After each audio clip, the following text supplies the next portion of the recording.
আসসালামু আলাইকুম, স্বাগতম ওয়ার্ল্ডকাস্ট সংবাদে। আমি মোহাম্মদ রায়হান আজকের সব আন্তর্জাতিক খবর নিয়ে হাজির হয়েছি। শুরুতেই জানিয়ে দিব সংবাদ শিরোনাম, তারপর বিস্তারিত। বিক্ষোভের মধ্যে মার্কিন হামলা হলে ইরান মার্কিন ও ইসরায়েলি বাহিনীকে হুমকি দিয়েছে। নেতানিয়াহুর শীর্ষ সহযোগী আটক, বেরিয়ে আসছে থলের বিড়াল। মার্কিন সামরিক ঘাঁটিতে হামলার হুমকি দিল ইরান। একদিনেই মৃত্যু ৪০০ ছাড়িয়ে যাওয়ার পর নেতানিয়াহু, গাজায় হামলা কেবল শুরু। বিক্ষোভের মাঝেই এক হল ইরান, রাশিয়া ও চীনের সামরিক বাহিনী। মার্কিন সামরিক ঘাঁটিতে হামলার হুমকি দিল ইরান। এই বিষয়ে আপনার মতামত কমেন্টে জানাবেন এবং চ্যানেলে নতুন হয়ে থাকলে চ্যানেলটি সাবস্ক্রাইব করে যাবেন। আসসালামু আলাইকুম, স্বাগতম জানাচ্ছি ওয়ার্ল্ডকাস্ট সংবাদে। আমি মোহাম্মদ রায়হান। এতক্ষণ শুনছিলেন সংবাদ শিরোনাম, এবার বিস্তারিত। বর্তমানে বিশ্ব রাজনীতিতে এক নতুন মেরুকরণ লক্ষ্য করা যাচ্ছে, যেখানে ইরান, রাশিয়া এবং চীনের মধ্যকার সামরিক ও কৌশলগত সম্পর্ক এক অনন্য উচ্চতায় পৌঁছেছে, যা নিয়ে আন্তর্জাতিক মহলে ব্যাপক জল্পনা-কল্পনা চলছে। বিশেষ করে ইরানে চলমান অভ্যন্তরীণ বিক্ষোভ এবং নানামুখী চাপের মধ্যেও এই তিন দেশের সামরিক বাহিনী যেভাবে নিজেদের শক্তি প্রদর্শনে একজোট হচ্ছে, তা পশ্চিমা বিশ্বের জন্য এক বড় উদ্বেগের কারণ হয়ে দাঁড়িয়েছে। এই ত্রিদেশীয় জোটটি মূলত কৌশলগত নিরাপত্তার খাতিরে এক হয়েছে, যেখানে তারা সমুদ্র সীমা রক্ষা থেকে শুরু করে আধুনিক প্রতিরক্ষা প্রযুক্তির আদান-প্রদান পর্যন্ত নানা বিষয়ে একে অপরকে সহযোগিতা করছে। আপনারা যারা নিয়মিত আন্তর্জাতিক খবরের আপডেট রাখেন, তারা নিশ্চয়ই খেয়াল করেছেন যে গত কয়েক বছরে এই দেশগুলো যৌথ সামরিক মহড়ার পরিমাণ অনেক গুণ বাড়িয়ে দিয়েছে, যা পরিষ্কারভাবে একটি শক্তিশালী ব্লকের ইঙ্গিত দেয়। এই জোটের মূল লক্ষ্য হল বিশ্ব রাজনীতিতে একক কোনো শক্তির আধিপত্যকে চ্যালেঞ্জ জানানো এবং একটি বহু মেরুকেন্দ্রিক বিশ্ব ব্যবস্থা গড়ে তোলা, যেখানে এশিয়ার এই পরাশক্তিগুলোর সিদ্ধান্তকে উপেক্ষা করা সম্ভব হবে না। আপনারা কি মনে করেন, এই ঐক্য কি কেবল সামরিক শক্তির মহড়া, নাকি এর পেছনে আরও বড় কোনো অর্থনৈতিক পরিকল্পনা লুকিয়ে আছে, তা আমাদের কমেন্ট বক্সে জানাতে পারেন। আর অবশ্যই এই গুরুত্বপূর্ণ তথ্যগুলো সবার সাথে শেয়ার করতে ভিডিওটিতে একটি লাইক দিন। ইরান বর্তমানে তার ড্রোন প্রযুক্তি এবং রাশিয়ার উন্নত বিমান প্রতিরক্ষা ব্যবস্থার মেলবন্ধন ঘটিয়ে নিজেদের আকাশসীমাকে দুর্ভেদ্য করার চেষ্টা করছে। অন্যদিকে চীন তাদের বিশাল নৌবহর নিয়ে এই অঞ্চলে শান্তি ও স্থিতি বজায় রাখার নাম করে নিজেদের প্রভাব বিস্তার করছে। এই তিন সামরিক বাহিনীর মধ্যে এক হওয়াটা কেবল কোনো সাধারণ মহড়া নয়, বরং এটি একটি রাজনৈতিক বার্তাও বটে, যা বিশ্বের বিভিন্ন দেশের প্রতিরক্ষা বিশেষজ্ঞদের নতুন করে ভাবতে বাধ্য করছে। এই ধরনের সহযোগিতা বিশ্ব শান্তির জন্য কতটা ইতিবাচক বা নেতিবাচক হতে পারে, তা নিয়ে আমাদের চ্যানেলে আরও বিস্তারিত ভিডিও আসবে, তাই সাবস্ক্রাইব করে পাশেই থাকুন। তবে বিশেষজ্ঞরা বলছেন, এই ঐক্য কেবল সামরিক ক্ষেত্রে সীমাবদ্ধ নয়, বরং প্রযুক্তির আদান-প্রদান এবং সাইবার নিরাপত্তা নিশ্চিত করার ক্ষেত্রেও তারা একে অপরের বিশ্বস্ত সঙ্গী হিসেবে কাজ করছে, যা আগামী দিনগুলোতে বৈশ্বিক রাজনীতিতে এক নতুন সমীকরণ তৈরি করবে। এদিকে গাজা উপত্যকায় উত্তাপ যেন থামছেই না, বরং দিন দিন পরিস্থিতি আরও জটিল ও সংঘাতপূর্ণ হয়ে উঠছে, যা সাধারণ মানুষের জীবনকে এক চরম অনিশ্চয়তার মুখে ঠেলে দিয়েছে। মাত্র একদিনের ব্যবধানে সেখানে মৃত্যুর সংখ্যা ৪০০ ছাড়িয়ে যাওয়ার পর ইসরায়েলি প্রধানমন্ত্রী বেনিয়ামিন নেতানিয়াহু এক অত্যন্ত কঠোর বার্তা দিয়েছেন, যেখানে তিনি সাফ জানিয়ে দিয়েছেন যে এই হামলাগুলো কেবল শুরু এবং সামনে আরও বড় ধরনের সামরিক অভিযান অপেক্ষা করছে। নেতানিয়াহুর এই ঘোষণাটি বিশ্বজুড়ে ব্যাপক আলোড়ন সৃষ্টি করেছে এবং আন্তর্জাতিক সম্প্রদায়ের পক্ষ থেকে অবিলম্বে যুদ্ধবিরতির দাবি জানানো হলেও ইসরায়েলি কর্তৃপক্ষ তাদের সামরিক লক্ষ্য অর্জনে অনড় অবস্থানে রয়েছে। এই পরিস্থিতিতে মানবিক বিপর্যয় চরমে পৌঁছেছে এবং হাসপাতালগুলোতে তিল ধারণের জায়গা নেই। তবুও সংঘাত থামার কোনো লক্ষণ দেখা যাচ্ছে না, যা প্রতিটি সাধারণ মানুষকে আতঙ্কিত করে তুলছে। আপনারা যারা এই খবরের সাথে জড়িত বিভিন্ন আন্তর্জাতিক প্রতিক্রিয়া দেখছেন, তারা নিশ্চয়ই অনুধাবন করতে পারছেন যে গাজার বর্তমান অবস্থা কতটা সংকটময়, যেখানে খাবার, পানি এবং ওষুধের তীব্র সংকট দেখা দিয়েছে। প্রধানমন্ত্রী নেতানিয়াহু দাবি করছেন যে তারা কেবল নির্দিষ্ট লক্ষ্যবস্তুতেই হামলা চালাচ্ছেন, কিন্তু বাস্তবতা হল এতে অসংখ্য বেসামরিক মানুষ ক্ষতিগ্রস্ত হচ্ছে, যা নিয়ে জাতিসংঘসহ বিভিন্ন সংস্থা গভীর উদ্বেগ প্রকাশ করেছে। আপনারা আমাদের এই চ্যানেলটি সাবস্ক্রাইব করে রাখলে এ সম্পর্কিত প্রতিটি ছোট বড় আপডেট সবার আগে জানতে পারবেন। আর এই সংকটপূর্ণ মুহূর্তে আপনার মতামত কী তা আমাদের জানাতে ভুলবেন না।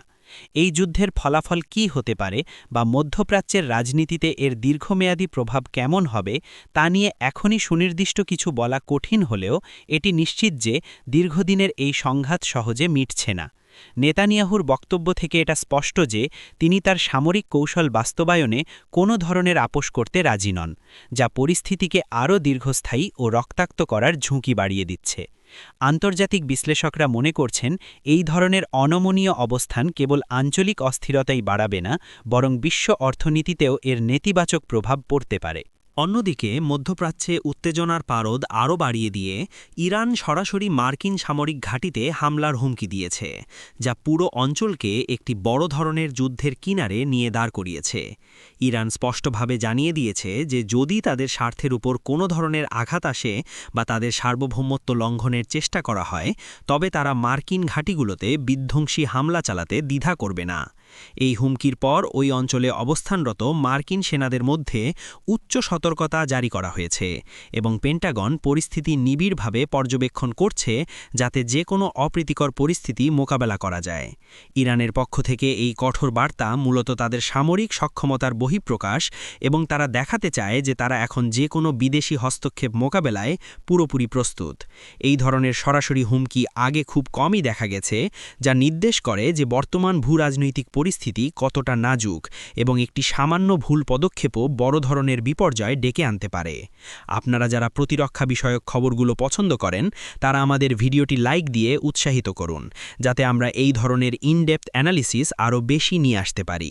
ইরানের এই অবস্থানের পেছনে অনেকগুলো কারণ রয়েছে, যার মধ্যে প্রধান হল তাদের উপর আরোপিত অর্থনৈতিক নিষেধাজ্ঞা এবং আঞ্চলিক রাজনীতিতে তাদের একঘরে করার প্রচেষ্টা, যা ইরানকে সামরিকভাবে আরও আগ্রাসী করে তুলেছে।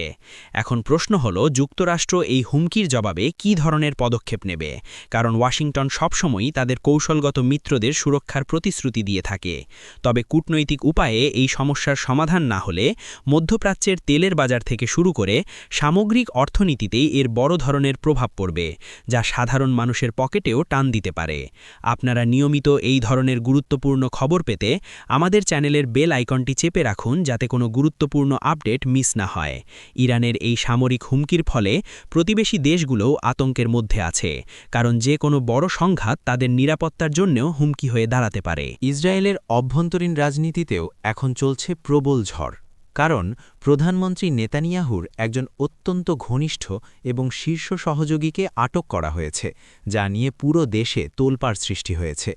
এই আটকের ফলে সরকারের অনেক গোপন নথি এবং তথ্য ফাঁস হয়ে যাওয়ার আশঙ্কা করা হচ্ছে, যাকে অনেকেই থলের বিড়াল বেরিয়ে আসার সাথে তুলনা করছেন। আটককৃত ওই সহযোগীর বিরুদ্ধে স্পর্শকাতর গোয়েন্দা তথ্য চুরি এবং তা অপব্যবহার করার গুরুতর অভিযোগ আনা হয়েছে, যা নেতানিয়াহু সরকারের ভিতকে নাড়িয়ে দিয়েছে। বিরোধীরা এই সুযোগে প্রধানমন্ত্রীর পদত্যাগ দাবি করছেন এবং বলছেন যে সরকারের উচ্চ পর্যায়ে ব্যাপক দুর্নীতি ও গোপনীয়তা ভঙ্গের ঘটনা ঘটছে, যা দেশের নিরাপত্তার জন্য হুমকিস্বরূপ। ইসরায়েলি জনগণের একটি বড় অংশ এখন রাস্তায় নেমে বিক্ষোভ করছে এবং এই ঘটনার সুষ্ঠু তদন্ত ও বিচার দাবি করছে, যা নেতানিয়াহুর রাজনৈতিক কেরিয়ারের জন্য এক বড় চ্যালেঞ্জ হয়ে দাঁড়িয়েছে। এই স্ক্যান্ডালটি কেবল একটি রাজনৈতিক বিতর্ক নয়, বরং এটি ইসরায়েলের গোয়েন্দা সংস্থাগুলোর কার্যকারিতা এবং তথ্য সুরক্ষা নিয়েও প্রশ্ন তুলে দিয়েছে, যা আন্তর্জাতিক মহলেও আলোচনার বিষয় হয়ে দাঁড়িয়েছে। আপনারা যদি মনে করেন এই ধরনের দুর্নীতি যে কোনো দেশের উন্নতির প্রধান বাধা, তবে আমাদের কমেন্ট সেকশনে আপনার প্রতিবাদ জানান এবং ভিডিওটি শেয়ার করে সচেতনতা তৈরি করুন। তদন্তকারী কর্মকর্তারা বলছেন যে এই গ্রেপ্তারের পর আরও অনেক রাঘব বোয়াল জালে ধরা পড়তে পারে, কারণ এই চক্রটি অনেক দিন ধরেই সরকারের অন্দরে থেকে নানা অনৈতিক কাজ করে আসছিল। নেতানিয়াহু অবশ্য এই অভিযোগগুলোকে ভিত্তিহীন এবং রাজনৈতিক উদ্দেশ্য প্রণোদিত বলে উড়িয়ে দিয়েছেন, কিন্তু জনমত তার বিপক্ষে চলে যাচ্ছে বলে মনে হচ্ছে। এই ঘটনাটি ইসরায়েলি সমাজ ও রাজনীতিতে যে বিভাজন তৈরি করেছে তা কাটিয়ে ওঠা এখন সরকারের জন্য বড় পরীক্ষা। আপনারা যারা রাজনীতির ভেতরের খবর জানতে ভালোবাসেন তারা অবশ্যই আমাদের চ্যানেলটি সাবস্ক্রাইব করবেন, কারণ আমরা নিয়মিত এই ধরনের এক্সক্লুসিভ তথ্য আপনাদের সামনে নিয়ে আসি। পরিশেষে ইরানি চলমান ব্যাপক বিক্ষোভের মাঝেই দেশটি এক শক্তিশালী অবস্থান নিয়েছে এবং হুঁশিয়ারি দিয়েছে যে এই অস্থিতিশীল পরিস্থিতির সুযোগ নিয়ে যদি যুক্তরাষ্ট্র বা ইসরায়েল কোনো ধরনের হামলা চালায় তবে তার পরিণাম হবে ভয়াবহ। ইরানের সামরিক কমান্ডারেরা সরাসরি মার্কিন ও ইসরায়েলি বাহিনীকে হুমকি দিয়ে বলেছেন যে তাদের কোনো ভুল পদক্ষেপের উপযুক্ত জবাব দেওয়ার জন্য ইরানের ক্ষেপণাস্ত্র বাহিনী সার্বক্ষণিক প্রস্তুত রয়েছে। ইরানের অভ্যন্তরে জনগণের অসন্তোষ থাকলেও দেশটির সরকার এবং সামরিক বাহিনী বহিরাগত শক্তির বিরুদ্ধে একাট্টা অবস্থান নিয়েছে, যা তাদের জাতীয়তাবাদের একটি নতুন রূপ প্রদর্শন করছে। তেহরান মনে করে যে পশ্চিমা দেশগুলো ইরানের অভ্যন্তরীণ বিক্ষোভকে পুঁজি করে দেশটিকে অস্থিতিশীল করতে চাইছে এবং এই উদ্দেশ্যেই তারা নানামুখী উস্কানি দিচ্ছে। তবে ইরান পরিষ্কার করে দিয়েছে যে তাদের অভ্যন্তরীণ বিষয় তারা নিজেরাই সমাধান করবে এবং বাইরের কোনো শক্তির হস্তক্ষেপ তারা বরদাস্ত করবে না। এই ঘোষণাটি এমন এক সময়ে এলো যখন মধ্যপ্রাচ্যে যুদ্ধজাহাজ এবং সামরিক সরঞ্জাম মোতায়েন নিয়ে টানটান উত্তেজনা বিরাজ করছে, যা বিশ্ব শান্তির জন্য বড় হুমকি। আপনারা যারা শান্তি ও স্থিতিশীলতার পক্ষে তারা অবশ্যই আমাদের ভিডিওটিতে কমেন্ট করে জানাবেন কিভাবে এই উত্তেজনা কমানো সম্ভব বলে আপনি মনে করেন। ইরানের এই কড়া হুঁশিয়ারি মূলত এক ধরনের ডেটারেন্স বা প্রতিরোধমূলক ব্যবস্থা, যাতে তাদের প্রতিপক্ষ দেশগুলো কোনো হঠকারী সিদ্ধান্ত না নেয়। তবে সংঘাতের এই আবহে সাধারণ মানুষের মধ্যে উদ্বেগ বাড়ছে, কারণ যে কোনো ধরনের সামরিক তৎপরতা সাধারণ মানুষের জীবনের স্বাভাবিক গতিকে ব্যাহত করে। আমরা সবসময় নিরপেক্ষভাবে আপনাদের কাছে সত্য সংবাদ পৌঁছে দিতে দায়বদ্ধ, তাই আমাদের সাথে থেকে সঠিক তথ্য জানুন এবং গুজব ছড়ানো থেকে বিরত থাকুন। এই পরিস্থিতির পরবর্তী আপডেটগুলো আমরা আপনাদের নিয়মিতভাবে জানাতে থাকব। আজকের এই বিস্তারিত সংবাদ বিশ্লেষণে আমাদের সাথে থাকার জন্য আপনাদের অসংখ্য ধন্যবাদ। আপনারা আমাদের কাজ পছন্দ করলে অবশ্যই চ্যানেলটি সাবস্ক্রাইব করে আমাদের পরিবারের সদস্য হয়ে যান এবং ভিডিওটি আপনার বন্ধুদের সাথে শেয়ার করুন, যাতে তারাও বিশ্বের চলমান পরিস্থিতি সম্পর্কে সচেতন হতে পারে। সুস্থ থাকুন, ভালো থাকুন এবং পরবর্তী ভিডিও দেখার আমন্ত্রণ রইল। ধন্যবাদ।